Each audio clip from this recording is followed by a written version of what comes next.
Boa noite. Começa agora mais um Estúdio Veja para falar sobre a principal notícia desta terça-feira, dia 6 de junho, que é a retomada do julgamento da chapa Dilma Temer, que acontece agora em Brasília, no Tribunal Superior Eleitoral.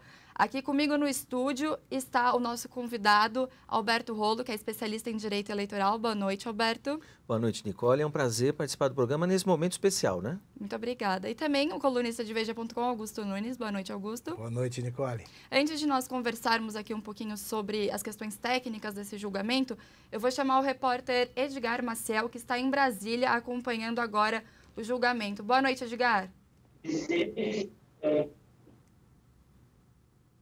Edgar, você nos ouve? Começou esse julgamento da chapa. A gente está com um probleminha agora no Skype, mas a gente já volta então. Alberto, vamos então começar falando sobre se esse julgamento é realmente histórico na história do TSE. Olha, o TSE tem competência, está na Constituição, para julgar tudo aquilo que envolve a eleição de presidente e vice-presidente. Então, tudo aquilo que é relativo às eleições presidenciais, até propaganda eleitoral, que é uma coisa mais simples, vai parar no TSE. Mas, realmente, essa é a primeira vez que o TSE vai julgar ações, não é uma só, são 4, que podem levar à cassação de uma chapa de presidente da República. Ele existe, você dizia quando conversávamos pouco antes do começo da conversa aqui, que existe desde 1930, né? A Justiça Eleitoral desde só 1930. Só no Brasil. O pessoal às vezes chama a Justiça Eleitoral de jabuticaba, né? Agora, toda vez que me perguntam isso, Augusto, eu respondo que se essa jabuticaba funciona, qual é o problema de fazer a comparação com outros países, não é? E daí que só tem no Brasil, desde que funcione, desde que siga os modelos e siga a lei. Outro problema aí que a gente enfrenta é por que só no Brasil tem urna eletrônica? A urna eletrônica é vulnerável? Isso dá um programa inteiro, né? Mas eu também respondo, olha, e daí que nos outros países não tem urna eletrônica, se funciona aqui no Brasil, se é bom para a nossa democracia, qual é o problema? Então, eu não vejo nenhum problema a gente ter justiça eleitoral. Acho que a gente conseguiu agora falar com o Edgar. Você nos ouve agora, Edgar? Ouço bem, Nicole, e você? Também. Já começou aí? O relator Herman Benjamin já falou? A gente estava falando exatamente isso, começou às 7h05 o julgamento aqui no TSE, lá atrás, naquela sala lá, o relator do processo, Herman Benjamin, já começou a ler aquele relatório que a gente falou de tarde, de mais de 1000 páginas, lógico que ele está resumindo aí, vai ser umas 200, vai durar cerca de 2 horas essa fase, então ele está lendo o relatório, desde o começo do processo, como é que começou essa ação, quem impetrou essa ação, por que o PSDB impetrou essa ação, e depois ele vai começando com as alegações de defesa, as alegações do Ministério Público e por aí vai desenvolvendo o relatório dele, Nicole. A gente vai acompanhar agora um trechinho da TV Justiça que está ao vivo com o julgamento. Tendo em vista a homologação pelo Supremo Tribunal Federal de acordos de colaboração de executivos da Odebrecht, empresa explicitamente mencionada na petição inicial, como uma das empresas investigadas na Operação Lava Jato, que teriam destinados recursos aos 3 principais partidos da coligação. Solicitei ao STF... E, Edgar, você também conversou com os advogados do presidente Michel Temer e da ex-presidente Dilma Rousseff. O que eles estão alegando? Bom, os advogados de defesa, tanto Flávio Caetano, que é o advogado da ex-presidente Dilma Rousseff, e o Gustavo Guedes, que é o advogado do Michel Temer, eles pediram um julgamento técnico, né, sem analisar a questão política, a crise política que o Brasil vem vivendo. Isso eles repetiram várias vezes, tanto em vídeos no YouTube, em canais dos partidos, como aqui no saguão do TSE. Eles chegaram por volta das 6h30. E uma frase do advogado da ex-presidente Dilma Rousseff chamou muito a atenção. Flávio Caetano falou que vai defender também que o Michel Temer é inocente nesse processo. A gente tem também aqui um áudio do advogado da presidente Dilma, Flávio Caetano. Vamos conferir. O presidente Temer está isento de alguma maneira? Dentro da regularidade da campanha, sim.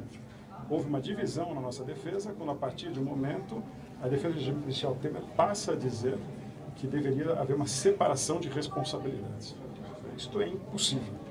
A nossa Constituição impõe que a eleição do vice ela decorre da eleição do presidente.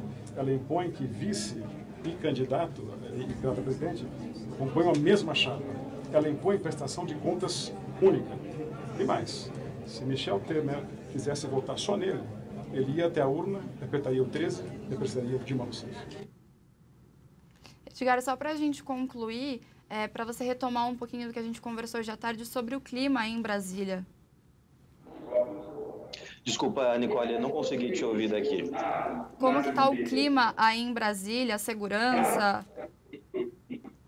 A movimentação foi super tranquila aqui no TSE, porque o esquema de segurança foi muito reforçado aqui no TSE.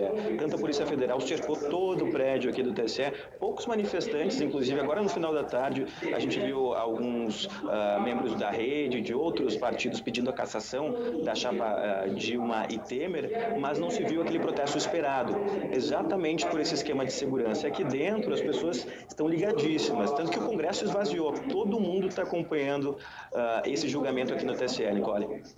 Perfeito. Obrigada, Edgar, pela sua participação. Boa noite e bom trabalho aí para você. Obrigado. A gente segue acompanhando. Qualquer novidade a gente volta ao vivo. Abraço. Obrigada. Muito bem. Digam. Posso fazer uma pergunta? Por favor. O que é um julgamento técnico? O que ele quer dizer com isso? Nesses últimos dias a gente ouviu bastante comentário sobre isso. O que é julgamento técnico? Me parece que é o julgamento feito à luz do direito, à luz da Constituição e das regras jurídicas, sem influências externas políticas. Você vai lembrar, Augusto, que muita gente comentou esses últimos dias, que os 2 ministros nomeados por último pelo presidente poderiam ter sido nomeados com essa encomenda. Aí é um julgamento técnico. O ministro Torquato Jardim, que foi nomeado agora há poucos dias, exerceu lá, foi ministro do TSE durante 8 anos, então ele pode influenciar os outros ministros. Isso não é um julgamento técnico, seria uma influência política. Então, quando a gente reivindica, e é isso que eu imagino que a sociedade quer, reivindica o julgamento técnico, é aquele feito de acordo com as regras do processo, as regras da Constituição, sem interferências externas. É engraçado, eu acho que isso piora, reduz as chances de absolvição dos dois. Um julgamento técnico, porque pela lei, eu queria que você comentasse isso com a gente, pelas provas reunidas e tal, os dois são culpados. Se acha, você não é advogado de nenhum deles, você pode responder com total liberdade. E eu complemento, qual a sua aposta para esse julgamento? Então, vamos lá. A gente estava discutindo, né, ao longo desses dias, lá na faculdade, eu tenho colegas que são desembargadores, que são membros do Ministério Público na faculdade, eu sou advogado e tem outros colegas advogados, e a gente discute isso na sala dos professores em alto nível jurídico, não é? Então, vou responder objetivamente. Augusto, o julgamento técnico permite também que coisas sejam discutidas, por exemplo, a parte processual da inclusão dessas novas provas. A gente fala expressamente da delação da Odebrecht e da delação do casal de marqueteiros. E da JBS a JBS até não está no processo, não está. Está no mundo externo e pode influenciar. Mas esses estão no processo. Do Marcelo Odebrecht, ou do pessoal da Odebrecht e do casal, né, João Santana e Mônica Moura, esses elementos estão no processo. E isso é contestado. E isso é contestado, sob o ponto de vista jurídico. Então, é uma preliminar que a gente imagina que vai ser apresentada e discutida logo no começo do julgamento, mas é um questionamento jurídico, não é político. Se essas provas servem... Veja, é importante eu dizer isso também para o internauta, né? Eu não estou dizendo que aquilo que a Odebrecht falou, o Marcelo ou os demais, é aquilo que o casal de marqueteiros falou, tá certo e não tem que ser investigado. Tem. Se tem crime, se teve caixa 2, se teve dinheiro ilícito, isso tem que ser investigado. A discussão jurídica aqui, técnica, neste processo, isso cabe agora, se as iniciais são de finalzinho de 2014 e comecinho de 2015, esses elementos que surgiram um ano e tanto depois podem ser usados neste processo. É esse o argumento técnico. Podem ou não? Eu entendo que não. Eu acho que o argumento forte é uma preliminar forte. Eu sei que tem aí alguns colegas meus que falam do artigo 23 da lei. Eu sei. Aliás, alguns até chamam esse artigo 23 da lei das inelegibilidades, né? Que está sendo usada no julgamento. Chamam de coringa. Só para a gente esclarecer. Só para o internauta entender. O artigo 23 dessa lei, 64/90, a lei é de 90, alguns chamam de coringa. Por que coringa, né? Quem joga aí carta sabe que o coringa Coringa vai encaixar em qualquer lugar, né? Então, por que chama esse artigo 23 de Coringa? Porque o artigo 23 diz que os ministros podem julgar a causa, o processo, com base em outros elementos que são trazidos posteriormente, ponto. Então, em tese, abre o caminho para trazer essas novas alegações, novos argumentos. Acontece que a jurisprudência do TSE, quando decidiu a aplicação desse artigo 23 e a lei de 90, então já deu tempo, né? Nós temos em 17, são 27 anos dessa lei, a jurisprudência diz o seguinte: a gente pode aceitar novos argumentos, novos elementos, desde que tenham relação com aquilo que foi colocado na inicial. Então, por exemplo, essa principal preocupação do governo de que a delação dos executivos da JBS, por exemplo, poderiam influenciar, o senhor já não vê como possível? No processo, não. Politicamente. Se a pergunta e o raciocínio for influência política, os 7 ministros são seres humanos. Eles acessam a internet, eles veem televisão, eles leem a revista, então eles podem ser influenciados, sim, pelo problema econômico. A inflação está baixa, a inflação está alta, o desemprego está alto, o desemprego está baixo. Então, a pergunta que eles podem se fazer internamente é: se eu caçar o Temer hoje, o Brasil vai melhorar ou vai piorar? Mas isso eu acho que é subordinar a justiça ao momento político, econômico. Você acha que isso aí é correto? Não. Não é papel do tribunal. Exatamente. Não é? Por isso é que a gente fala em julgamento técnico, Augusto. É isso mesmo. É por isso que a gente fala em julgamento técnico. Agora, a gente não pode esquecer que são 7 seres humanos. Eles têm família, eles têm pessoas conhecidas, então não dá para eles dizerem, e a gente estava comentando também no início, não dá para dizer, olha, ignora isso que está acontecendo, faz de conta que isso não aconteceu e vamos julgar o processo. Não. Tem problema fora, tem questões externas, e aí as relações da JBS também influenciam sob esse aspecto, externamente, não no processo. Vamos lá, se você fosse ministro, você votaria como? Se fosse um dos 7. E aí eu vou concordar com você, Augusto. Me parece que as provas, eu não conheço o processo, são 8.000 páginas do processo, né? Me parece que as provas que existem lá, se a gente considerar e as provas forem utilizadas, me parece que as provas são contundentes, que houve dinheiro errado, dinheiro de caixa 2, dinheiro ilícito usado na campanha. Me parece que as provas são nesse sentido. Por isso é que a gente vai falar do aspecto processual. Agora, essas provas vão servir ou não vão servir? Porque aí é o seguinte, aí eu concordo com o advogado que falou, e eu já dei vários exemplos, eu dou aula disso, Augusto, já faz 20 anos, e eu dou esse exemplo e uso o número. Quando o eleitor foi votar na chapa, ele votou 13, confirma. 13 é o número do PT, 13 era o número da chapa da Dilma naquele momento, em 2014. Então, o eleitor votou 13, confirma. Então, a chapa está juntada. É lógico, eu não estou dizendo que o presidente Michel Temer foi lá e pegou dinheiro e aplicou na campanha de forma ilícita. Não é isso. Nem a ex-presidente Dilma. Talvez alguém tenha feito isso em nome deles, e se fez, e eles são os beneficiários, é isso que diz a lei. A lei diz que quem vai ser condenado? Os beneficiários. Então, se eles são os beneficiários, porque eles se elegeram, o Michel Temer é presidente hoje porque ele foi eleito lá atrás, vice, não é? Então, se eles foram os beneficiários e se há provas nesse sentido, então é evidente que a ação tem que ser julgada procedente. Não pode separar. Eu acho que não pode separar, como falou o advogado. E agora, jogando também um pouquinho mais para frente, uma das possibilidades é que algum dos ministros peça vista do processo. Essa é uma questão que gera bastante dúvida, né, para quem é leigo no assunto. Você pode explicar o que é a vista do processo? Então, vamos lá. Primeiro, a vista está prevista no regimento interno, então não é nada fora da lei. O regimento interno do TSE diz: quando o ministro não se achar preparado para votar, para decidir, ele pede vista para estudar melhor o processo. Uma coisa importante para o internauta entender, e eu ouvi isso nesses dias, mas se o processo está lá, são 8.000 páginas, já tem 3 anos o processo, como é que os ministros não viram o processo ao longo desses 3 anos? É uma pergunta... É uma dúvida. Objetiva, né? É razoável. Então, a explicação é, quem fica com o processo durante esses 3 anos é o relator. Os outros ministros não têm contato com o processo. Mas ele não é acessível pelo sistema do tribunal, Recentemente, o ministro Raymond Benjamin liberou a maior parte dos documentos, mas não todos. Você se lembra que, principalmente os depoimentos, a gente está falando, os últimos depoimentos, ficaram sigilosos. Eu não sei se algum ministro foi lá para ele e pediu para ter acesso. Agora, Em tese, esses documentos e esses depoimentos ficam de domínio de conhecimento do relator, que ele vai dar conhecimento para os demais agora. Então depende da boa vontade do relator em ceder aos outros ministros ou não? Com certeza ele teria essa boa vontade, depende também do interesse. Agora, por que eu vou fazer isso em janeiro, em fevereiro, em março, se o momento regimental para fazer isso é agora? É que acho que as pessoas entendem que quando começa a julgar é que já é para decidir, né? Sem essas questões anteriores. Isso é normal quando a gente tem um juiz só, que só ele que dá a decisão. Aqui a gente tem um órgão colegiado, são 7. Então, aquele que não se achar suficientemente convencido, suficientemente confortável para julgar hoje, ele tem o direito de vista. Agora, não tem de haver um prazo para que termine para que o pedido de vista seja... Essa revisão, né?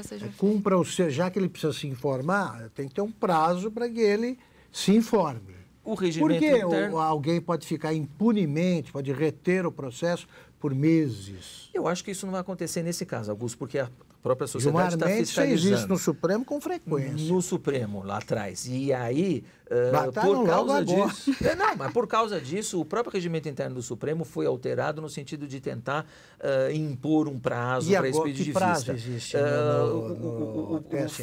E o próprio CPC novo, a própria lei processual nova fala em prazo, né? Normalmente seriam 2 sessões, o regimento interno fala em 10 dias, prorrogáveis esses 10 dias por mais 10 dias. Então é um prazo bastante curto. Eu não imagino, principalmente neste caso, algum ministro que vai pedir vista vai ficar com um processo meses, como você falou. Eu acho que o razoável para um processo dessa complexidade seriam 30 dias. Eu acho razoável. Se alguém pedir vista, devolve daqui a 30 dias. É razoável, mas eu acho que já é exagero. Menos, melhor para a sociedade que vai ter essa resposta lá. E, doutor, hoje é o único dia em que os ministros podem pedir vista, porque a agenda prevê hoje às 7 da noite uma sessão, amanhã às 9 da manhã e na quinta-feira às 9 e às 19. Hoje é o único dia em que eles podem pedir vista?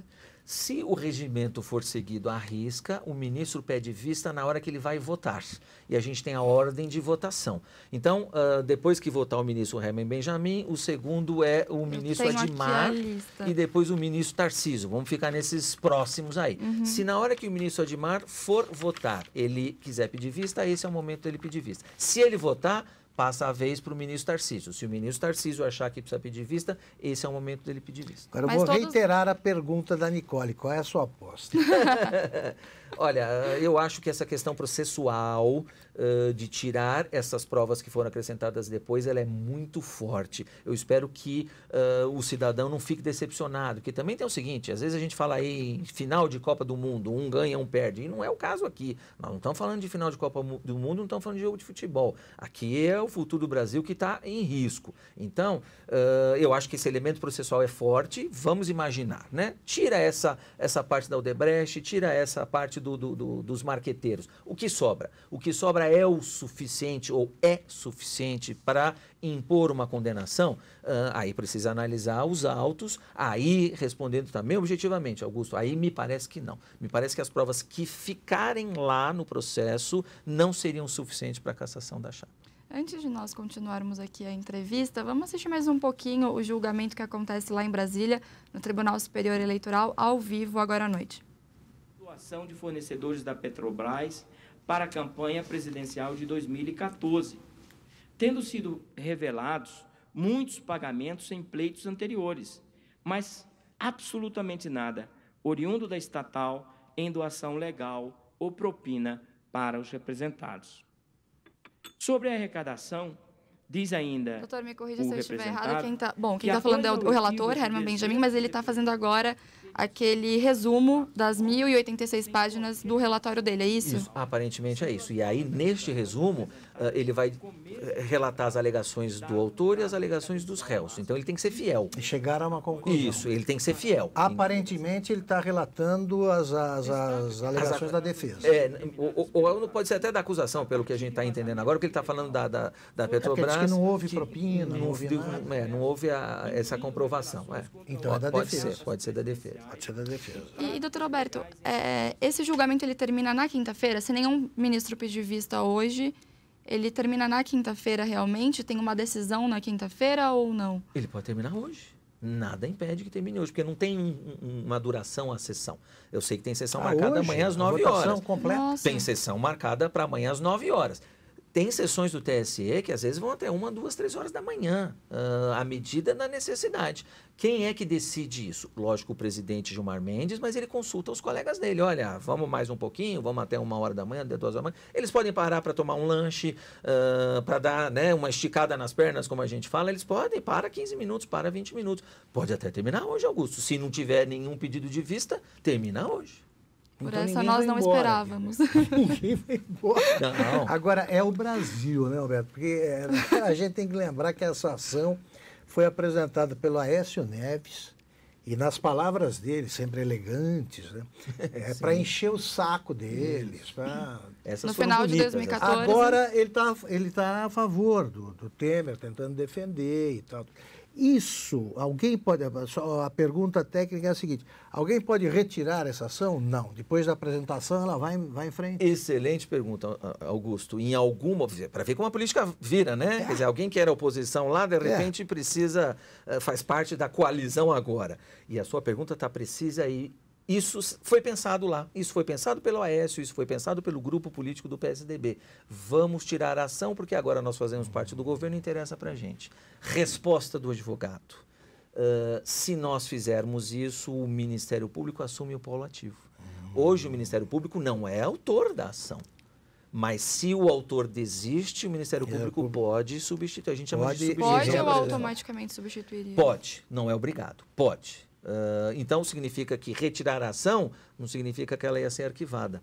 Provavelmente o Ministério Público ia assumir nessas circunstâncias, não dá para você fechar os olhos para esse tipo de ação. A decisão é do Procurador-Geral. É do Procurador-Geral. Então ele reapresentaria. Pois é, outra coisa importante para a gente comentar aqui, eu não vi as imagens quem é que está lá do Ministério Público, mas o titular da Procuradoria-Geral Eleitoral é o doutor Rodrigo Janot. Ele é o titular. Ele é o titular. Então, se não é ele que está lá, e me parece que não, que é o vice, que é o Nicolau Dino, o Janot abriu mão de estar lá nesta sessão. Tudo bem, é normal. Normalmente ele não vai, mas o titular é ele. Mas certamente quem está lá está muito afinado. Bom, é o vice. É o vice. E, Alberto, o que acontece se a chapa for cassada? O presidente Michel Temer é automaticamente afastado do cargo? Então, existem basicamente 2 recursos. O primeiro, então, outra coisa. Se o julgamento, vamos imaginar, o julgamento termina hoje. Não é automaticamente, a decisão vai ser cumprida automaticamente. No direito, a gente precisa esperar a intimação daquela decisão. Como é que acontece essa intimação? Com a publicação do acórdão. Acórdão é decisão colegiada. Sentença é um juiz só. Acórdão é decisão colegiada. Não é acordão, é acórdão. Isso para o internauta saber. Então, precisa aguardar a publicação. Publicação na imprensa oficial, que hoje é tudo pela internet. Não tem mais aquele diário oficial que sujava a mão, de papel não tem mais. Tem prazo para isso? Não tem, mas normalmente o TSE demora em torno de 10 a 15 dias para publicar. Não é mais do que isso. Se demorar mais é porque já tem alguma coisa diferente aí. Normalmente, nos processos onde eu atuo, demora em torno de 10, 15 dias para publicar. Publicou o acórdão, prazo, são 2 recursos possíveis e o prazo é igual para os 2. 3 dias. Está na lei, 3 dias. Qual é o primeiro recurso? A gente chama de embargos de declaração. Esse recurso de embargos de declaração é para reclamar de algum defeito do acórdão. Vamos lá, nós estamos falando em um relatório de 1000 páginas, nós estamos falando em um resumo de 200 páginas, quer dizer, então o acórdão vai ter no mínimo 100 páginas. Será que na redação dessas 100 páginas não tem algum defeito, alguma omissão, alguma contradição? Para isso servem os embargos de declaração. E os embargos de declaração podem ser apresentados pelo autor e pelo réu. Alguém que acha que o acórdão está defeituoso. Quem julga esses embargos? O próprio TSE. Tem prazo? Não tem. Agora, também a normalidade... Aconteceu o julgamento do mensalão, né? Foram apresentados alguns embargos. A normalidade diz que dá para julgar embargos em 1 mês, 2 meses. Dá para julgar. E aí a gente vai ter um segundo acórdão. O processo volta para o relator analisa os embargos, o mesmo rito que a gente está vendo hoje, só não tem mais sustentação oral. O relator examina os embargos e vai entender, olha, eu acho que nesse ponto tem razão ou não tem razão, e aí vai haver um segundo julgamento, um segundo acórdão. Quando este segundo acórdão for publicado, 3 dias para entrar com recurso extraordinário. E aí o recurso extraordinário vai lá para o STF. E aí a pergunta é, nesse recurso extraordinário vai ser atribuído efeito suspensivo ou não? Se a resposta é não vai ser, aí você cumpre a decisão do TSE. Se a resposta é, vai ser atribuído efeito suspensivo, aí só vai cumprir a decisão do TSE depois de julgar o recurso no STF. Aí termina o mandato.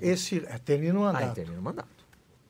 Que Agora, é a principal é importante questão. também para o internauta saber quem é que atribui esse efeito suspensivo, porque a lei diz que não tem efeito suspensivo automático. Não tem. Quem é que atribui? Num primeiro momento, o ministro Gilmar Mendes, que é o presidente do TSE, não é porque gosta ou porque não gosta, é porque é papel dele, enquanto presidente do TSE, receber o recurso extraordinário e dar efeito suspensivo ou não, e se não der, dá para pedir lá no STF para a ministra Carmen Lúcia, porque ela é presidente do STF, ela pode atribuir efeito suspensivo a esse recurso. Por tudo que eu ouvi de você é craque, isso eu cheguei à conclusão de que o Temer vai terminar o mandato. Nessas condições, nesses prognósticos, eu diria que sim. Eu diria que a chance é grande dele terminar o mandato. Agora, vamos lembrar que, além disso, mesmo condenado, mas vamos lembrar que, além disso, tem outros caminhos aí percorridos para que ele corre risco, né? Mas nessa ação, eu imagino que não. Agora, tudo bem, são conjecturas. E se ele não tiver efeito suspensivo no recurso extraordinário? Aí a decisão é cumprida imediatamente. E você sabe qual é o parâmetro que a gente pode usar? E aí, nesse caso, a comparação é válida. O TSE, o mesmo TSE, julgou há um mês e pouco atrás, a chapa do governador de Amazonas. E cassou a chapa, cassou o governador e cassou o vice. E lá o recurso não foi recebido com efeito suspensivo, ou seja, vai ter eleição... Não foi. Vai ter eleição em Amazonas em agosto, já está marcada a eleição para agosto. Agora, será que vai acontecer a mesma coisa? Eu não sei. Mas lá no governador do Amazonas ele não conseguiu efeito suspensivo e a eleição já está marcada, acho que é dia 2 de agosto. Exatamente. Muito bem. Gente, infelizmente nosso tempo já terminou, acho que ainda tinha algumas dúvidas, mas conseguimos esclarecer a maioria delas. Obrigada, doutor Alberto, pela sua participação e obrigada, Augusto, você também pela sua presença. E obrigada a você pela sua audiência. O Estúdio Veja fica por aqui, a gente se vê amanhã. Até mais.